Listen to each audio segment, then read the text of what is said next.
বিগত কয়েক মৌসুমের চেয়ে কাতালান ডার্বিতে এবারের লড়াইটা যে হাড্ডাহাড্ডি হবে তা আগে থেকেই আভাস পাওয়া যাচ্ছিল।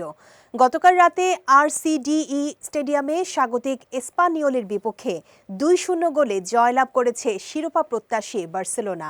এদিন ম্যাচে বল পজিশনে বার্সেলোনা এগিয়ে থাকলেও গোলের জন্য নেয়া শটে এগিয়ে ছিল স্বাগতিক এসপানিওল।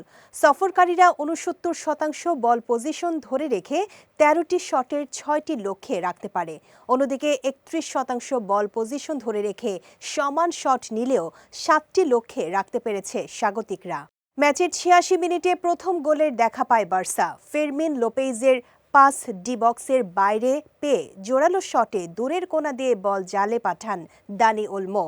আর নির্ধারিত সময়ের শেষ মিনিটে স্প্যানিশ মিডফিল্ডার লোপেজের অ্যাসিস্টে সব শঙ্কায় জল ঢেলে দেন পোলিশ তারকা লেভানদোভস্কি। এতে পূর্ণ ৩ পয়েন্ট নিয়ে মাঠ ছাড়ে হ্যান্সি ফ্লিকের দল। তবে এই ম্যাচে ২ গোলদাতাকে পেছনে ফেলে আলোচিত চরিত্র হুয়ান গার্সিয়া। গত গ্রীষ্মে বার্সায় যোগ দেওয়ার পর এটি ছিল সাবেক ক্লাবের বিপক্ষে তার প্রথম ম্যাচ। এদিন বেশ কয়েকটি দারুণ সেভ করে দলের জাল অক্ষত রেখে ম্যাচ সেরার পুরস্কারও জিতে নিয়েছেন এই স্প্যানিয়ার্ড। এদিকে এই জয়ে চিরপ্রতিদ্বন্দ্বী রিয়াল মাদ্রিদের চেয়ে ৭ পয়েন্টে এগিয়ে গেছে বার্সেলোনা। ১৯ ম্যাচে ১৬ জয় ও ১ ড্রয়ে ৪৯ পয়েন্ট কাতালান ক্লাবটির। অন্যদিকে ১ ম্যাচ কম খেলে ৪২ পয়েন্ট নিয়ে দ্বিতীয় স্থানে রিয়াল মাদ্রিদ।